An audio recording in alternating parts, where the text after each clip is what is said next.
Well, Keir Starmer had a great time the other day, didn't he? Off to Liverpool on a top-secret squirrel meeting, up with some business bods in a building without any trace of irony called the spine, and served to remind us he doesn't have one by sneaking in the back door when the public got tipped off he'd be there.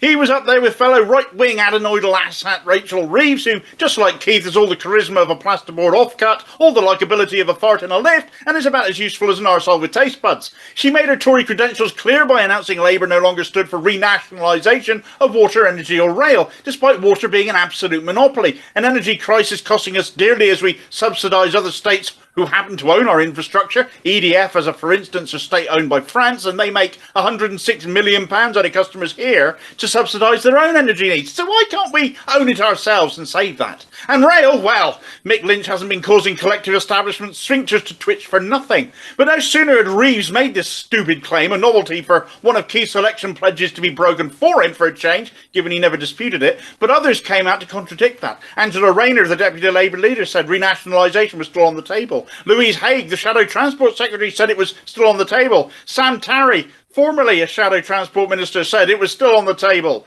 Reeves herself contradicted herself later on. 4 times it went back and forth, nobody knowing again what Labour stands for anymore.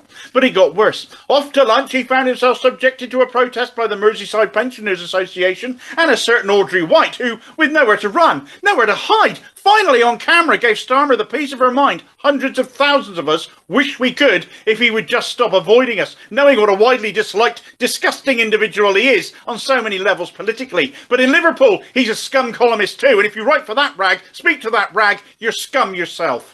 Then he had his phone in on Radio Merseyside where he described Corbyn's leadership as having been dysfunctional. What was it that made it that way then, Keith? The bit where you joined a coup against him or stabbed every Labour activist in the back by sabotaging the 2019 election for your own ends? Needless to say, despite Ford finding Corbyn was right, he probably won't be rejoining the Labour ranks anytime soon. Starmer can add his hypocrisy over that to his long list of failings. A day from hell, and he deserved every bit of it.